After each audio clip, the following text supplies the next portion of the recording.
பரிஹ பிஸௌமிஹி, நாளை மறுமையுடைய நாளில் அவன் அல்லாஹுவை சந்திக்கின்ற பொழுது ஏற்படுகின்ற மகிழ்ச்சி. நீங்க எடுத்து பார்த்தீங்கன்னு சொன்னா அல்லாஹு தஆலா சுவர்க்க வாசிகளின் பக்கம் திரும்பி கேட்பானாம், உங்களுக்கு என்ன தேவை? சுவர்க்கவாதிகள் சுவர்க்கத்தில் இருக்கும் பொழுது அல்லாஹு தஆலா அவர்களை பார்த்து கேட்பானாம், உங்களுக்கு என்ன தேவை இருக்கிறது என்று கேட்கும் பொழுது அவங்க என்ன சொல்லுவாங்களாம், யா அல்லாஹ், நீ நமது முகங்களை எல்லாம் வெண்மையாக்கி விட்டாய், நமக்கு எதையெல்லாம் வாக்களித்தாயோ அந்த அனைத்தையும் நமக்கு தந்து விட்டாய், வேற என்ன நமக்கு வேண்டி இருக்கிறது? நீதான் அனைத்தையும் நமக்கு வழங்கி விட்டாய் என்று அவர்கள் சொல்வார்கள். அப்பொழுது அல்லாஹு தஆலா தனது காட்சியை தன்னை அந்த மக்களுக்கு காட்டுவான். அதுதான் சுவர்க்கவாசிகளுக்கு இருக்கக்கூடிய மிகப்பெரிய மகிழ்ச்சி என்று நபி அவர்கள் சொன்னார்கள். ஒரு சுவர்க்கவாசிக்கு இருக்கக்கூடிய மிகப்பெரிய மகிழ்ச்சி அல்லாஹுவை பார்ப்பது, அல்லாஹ்வுடைய தரிசனம். எனவே நறுமையானவர்களே, அதனால் தான் நபி அவர்கள் சொன்னார்கள், மன் அஹப்ப லிகா அல்லாஹி அஹப்ப அல்லாஹு லிகாஅஹு. எவர் ஒருவர் அல்லாஹுவை சந்திப்பதற்கு விரும்புவாரோ அல்லாஹும் அந்த அடியானை சந்திப்பதற்கு விரும்புகிறான். ஒரு மனிதன் அல்லாஹுவை சந்திப்பதற்கு விரும்புவான் என்று சொன்னால் அவனை சந்திப்பதற்கு அல்லாஹும் விரும்புகிறான். சுப்ஹானல்லாஹ், இது ஹதீஸாக இருக்கிறது. அதனால் தான் ஒரு மூமின் மரணித்து விட்டால் அவன் மரணித்தவுடன் என்ன சொல்கிறான், கத்திமூனி, என்னை கொண்டு செல்லுங்கள், என்னை கொண்டு செல்லுங்கள் என்று சொல்லி ஒரு மூமின் சொல்வான். அவன் ஒரு நொடியும் தாமதிப்பதற்கு அவனுக்கு விருப்பமில்லை. உடனடியாக அவனை கொண்டு போய் அடக்க வேண்டும் என்பதைத்தான் ஒரு மூமின் விரும்புவான். அதனால் தான் நபி அவர்கள் சொன்னார்கள், ஒரு மூமின் மரணித்து விட்டால் அவன் உடனடியாக என்னை கொண்டு போய் அடக்குங்கள் என்றுதான் சொல்வான். நபி அவர்கள் சொன்னார்கள், ஒரு ஜனாசாவை நீங்கள் தூக்கினீர்களா, அதை அவசரமாக கொண்டு செல்லுங்கள். ஏனென்றால் ஒரு மூமின் அவசரமாக செல்வதற்கு தான் விரும்புவான். உங்கள் தோள்களில் நீங்கள் ஒரு பாவியை சுமந்திருந்தால் ஒரு பாவியை நீங்கள் சுமக்க கூடாது அதிக நேரம், அதனால் அதை வைத்து விடுங்கள் என்று நபி அவர்கள் சொன்னார்கள். எனவே நறுமையானவர்களே, நாளை மறுமையுடைய நாளில் ஒரு நோன்பாளிக்கு அல்லாஹுவை சந்திக்கக்கூடிய அந்த உயரிய பாக்கியம் இருக்கிறது என்ற ஹதீஸையும் நாம் புகாரியிலே பார்க்கிறோம். அடுத்ததாக நோன்பாளிக்குரிய சிறப்பு, இந்த ஹதீஸும் புகாரியிலே வருகிறது. நபி அவர்கள் சொல்கிறார்கள், வல்லதி நஃப்சி முஹம்மதும் பியதிஹி, இந்த முஹம்மதுடைய உயிர் எவன் கைவசம் இருக்கிறதோ அவன் மீது சத்தியமிட்டு சொல்கிறேன், நோன்பாளியுடைய வாயிலிருந்து வரக்கூடிய வாடை அல்லாஹ்விடத்தில் கஸ்தூரியை விட சிறந்தது. ஒரு ஷஹீதுடைய ரத்தம் கஸ்தூரியை விட அல்லாஹ்விடத்திலே சிறந்தது. ஒரு ஷஹீதுடைய ரத்தம் அது கஸ்தூரியை போன்று நாளை மறுமையிலே மனம் வீசும். நபி அவர்கள் சொன்னார்கள், அது போன்றுதான் ஒரு நோன்பாளியுடைய வாயிலிருந்து வரக்கூடிய அந்த வாடை அல்லாஹ்விடத்தில் கஸ்தூரியை விட சிறந்ததாக இருக்கும். எனவே இந்த ஹதீஸும் நோன்பாளியுடைய அந்த நோன்புடைய சிறப்பை சொல்லித் தரக்கூடிய ஹதீஸ். இங்கே இன்னொரு விடயத்தையும் சுட்டி காட்ட வேண்டும். நோன்பாளியுடைய வாயிலிருந்து வரக்கூடிய வாடை கஸ்தூரியை விட சிறந்தது என்ற ஹதீஸை சிலர்கள் அடிப்படையாக வைத்து பல் துலக்காமல் இருக்கிறார்கள். ஒரு நோன்பாளி எடுத்தீங்கன்னு சொன்னா சிலர் நினைக்கிறாங்க, அதாவது சூரியன் அந்த ஃபஜ்ருடைய அதானுக்கு பிறகிலிருந்து சூரியன் மறைகின்ற வரை பல் துலக்க கூடாது. அப்படி பல் துலக்கிறதால அந்த வாள் என்ன செஞ்சிடும், இல்லாமலாகிவிடும். அப்ப அந்த சிறப்பு நமக்கு கிடைக்காம போகிவிடும் என்று சொல்லி சிலர் நினைத்து பரவலாக பலருக்கு மத்தியில் இந்த பழக்கம் இருக்கிறது. என்ன பழக்கம்? பல் துலக்காமல் இருக்கிறது.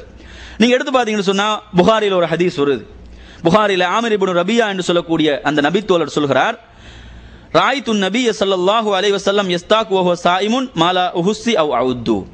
நான் நபி அவர்கள் நோன்போடு இருக்கும் பொழுது கணக்கிட முடியாத அளவுக்கு பல் துலக்குவதை பார்த்தேன்.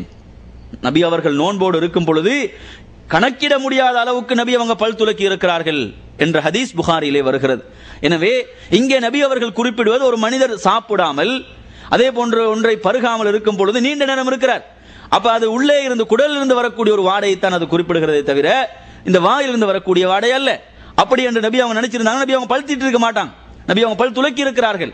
எனவே நோன்பாளிக்கு தாராளமாக பல் துலக்க முடியும். அதே போன்று புகாரிலே ஹதீஸ் வருகிறது. ஆயிஷா ரலியல்லாஹு அன்ஹா அவங்க சொல்கிறாங்க, அஸ்ஸிவாக்கு மத்ஹரத்துன் லில் ஃபமி மர்லாத்துன் லிர்ரப். பல் துலக்குதல் என்பது வாய்க்கு சுத்தத்தை தரும். அதே போன்று அல்லாஹ்வுக்கு மிகவும் விருப்பமான ஒன்று. பல் துலக்குறது அல்லாஹ்வுக்கு மிகவும் விருப்பத்துக்குரிய ஒரு விடயம் என்று நபி அவங்க சொன்னாங்க என்ற ஹதீஸ் புகாரில வருகிறது. எனவே தாராளமாக ஒரு நோன்பாளிக்கு பல் துலக்க முடியும் என்பதை விளங்கிக் கொள்ள முடியும். எனவே இதுவரை நான் உங்களுக்கு தெளிவுபடுத்தியது நோன்புடைய சிறப்பு, ஒரு நோன்பாளிக்கு கிடைக்கக்கூடிய பாக்கியங்கள் என்பதை பற்றி எல்லாம் உங்களுக்கு தெளிவுபடுத்தினேன். இப்ப நாங்க அடுத்ததாக என்ன தலைப்புக்கு போறோம் என்று சொன்னா, ஒருத்தர் நோன்பை ஆரம்பிக்கிறதிலிருந்து ஒரு மனிதர் நோன்பை ஆரம்பிக்கிறதிலிருந்து உள்ள தலைப்புக்கு நாங்க வாரோம். ஒரு மனிதர் எப்ப நோன்பு ஆரம்பிப்பாரு, எப்ப ஒருத்தர் எந்த ஒரு வணக்கத்தை செய்யறதாக இருந்தாலும் அதற்குரிய முதல் அம்சம் என்ன, நியத். இப்படிதானே புகாரில் வரக்கூடிய ஹதீஸ், இன்னமல் அமாலு பின்னியாத், நிச்சயமாக செயல்கள் அனைத்தும் எண்ணங்களின் அடிப்படையிலாகும். நாங்க எந்த எண்ணத்துல ஒரு செயலை செய்யறோமோ அதுக்கு தான் அல்லாஹ்விடத்துல கூலி. நாங்க வெளியில எப்படித்தான் என்னதான் சொன்னாலும், வெளியில மக்களுக்கு முன்னால் நாங்க எப்படித்தான் நடித்தாலும், அல்லாஹ் தஆலா நமது உள்ளங்களை பார்த்து கொண்டிருக்கிறான், நமது எண்ணங்களை பார்த்து கொண்டிருக்கிறான். எந்த எண்ணத்தில் நாங்க ஒரு செயலை செய்யறோமோ அந்த எண்ணத்தின் அடிப்படையில் தான். நீங்க எடுத்து பாத்தீங்கன்னா சிலர்கிட்ட போயிட்டு நான் உங்களுக்காகத்தான் வந்தேன் என்று சொல்லுவான். ஆனா உள்ளத்துல என்ன இருக்கும்? வேற ஒன்று இருக்கும். உள்ளத்துல வேற ஏதோ ஒன்றுக்கு வந்திருப்பான். ஆனா பார்த்தோன்னு சொல்லுவான் நான் உங்களுக்காகத்தான் வந்தேன் என்று சொல்லுவான். ஆனா இது அல்லாஹ் கிட்ட எடுபடுமா? அல்லாஹு தஆலா உள்ளங்களை பார்த்து கொண்டிருக்கிறான். உள்ளங்களிலே என்ன எண்ணங்கள் இருக்கிறதோ அதற்கு தான் கூலி. அதனால தான் நபி அவங்க ஹிஜ்ரத்தை சொன்னாங்க. ஹிஜ்ரத் மிகவும் தியாகத்துக்குரிய ஒரு வணக்கம், தியாகங்களுக்கு மத்தியில் செய்யப்படுகின்ற ஒரு வணக்கம். எனவே அந்த ஹிஜ்ரத் கூட அல்லாஹ்வுக்காக, அல்லாஹ்வுடைய ரசூலுக்காக இல்லை என்றால் அது தூக்கி வீசப்படும். அப்ப நாங்க என்ன விளங்க வேண்டும் என்று சொன்னா, ஒரு வணக்கத்தை நாங்க செய்யறோமா, முதலாவது எண்ணம், நமது எண்ணங்களை சரி பார்த்து கொள்ள வேண்டும். நான் ஏன் இதை செய்கிறேன், நான் இதை செய்யறது ஏன், எதற்காக? எனவே எண்ணங்களை சரி பார்த்து கொள்ள வேண்டும். முதலாவது விஷயம் நியத். நாங்க நோன்பு இருக்க போகிறோமா, நோன்புக்குரிய நியத் அவசியம். எப்ப நியத் வைக்கிறது? நியத்தை எப்ப வைக்கலாம்? ஹதீஸ்கள் வருகின்றன. நசாயில, அபூதாவுதுல எல்லாம் வரக்கூடிய ஹதீஸ். நபி அவங்க சொல்றாங்க, மல்லம் யுஜம்மி ஸியாம கப்லல் ஃபஜ்ரி ஃபலா ஸியாம லஹு. எவர் ஒருவர் ஃபஜ்ருக்கு முன்பு நியத்து வைக்கவில்லையோ அவருக்கு நோம்பில்லை. எவர் ஒருவர் ஃபஜ்ருடைய அதானுக்கு முன்பு நியத்து வைக்கவில்லையோ அவருக்கு நோன்பு கிடையாது. இது ஒரு ஹதீஸ். இன்னொரு ஹதீஸ் நசாயில வருது, அதுவும் அப்படிதான் வருது. மல்லம் யுபைதி ஸியாம மினல் லைலி ஃபலா ஸியாம லஹு. எவர் ஒருவர் இரவிலே நோன்புக்காக நியத்து வைக்கவில்லையோ அவருக்கு நோம்பில்லை. அப்ப நாங்க என்ன விளங்குறோம்? அதாவது ஒரு மனிதனுக்கு இரவில எந்த நேரத்தில் நியத்து வச்சுக்கொள்ளலாம்.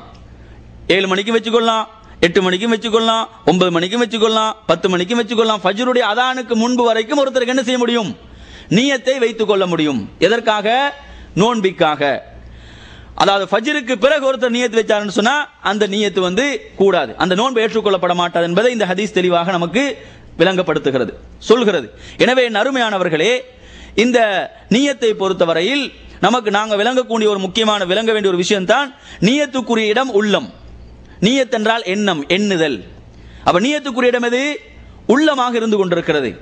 ஆனா நமது சமூகத்தில் எடுத்தீங்கன்னு சொன்னா, அதாவது இஸ்லாமிய தொலைக்காட்சிகளாக இருந்தாலும், தொலைக்காட்சியில் போடக்கூடிய இஸ்லாமிய நிகழ்ச்சிகளில் கூட, அதே போன்று அதாவது ரேடியோக்குள் ஒளிபரப்பப்படுகின்ற இஸ்லாமிய நிகழ்ச்சிகளில் கூட எடுத்து பார்த்தீங்கன்னு சொன்னா அங்க நோன்பு நியத்தெல்லாம் சொல்லிக் கொடுப்பாங்க. அதே போன்ற எங்க ஊர்களில் பள்ளிகள் எடுத்து பார்த்தீங்கன்னா எல்லா பள்ளிகளிலையும் தராவிஹ் தொழுகைக்கு பிறகு நோன்புடைய நியத்தை ஒன்று சொல்லிக் கொடுப்பாங்க.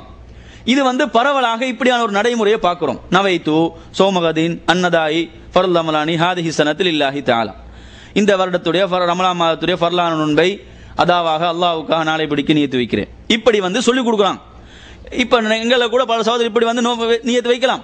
ஆனா இது நபியுடத்தில் இதுக்கு ஏதோ முன்மாதிரி இருக்கிறதா? நபி அவங்க இப்படியான வாசகங்களை சொல்லி நமக்கு கற்றுத் தந்திருக்கிறார்களா?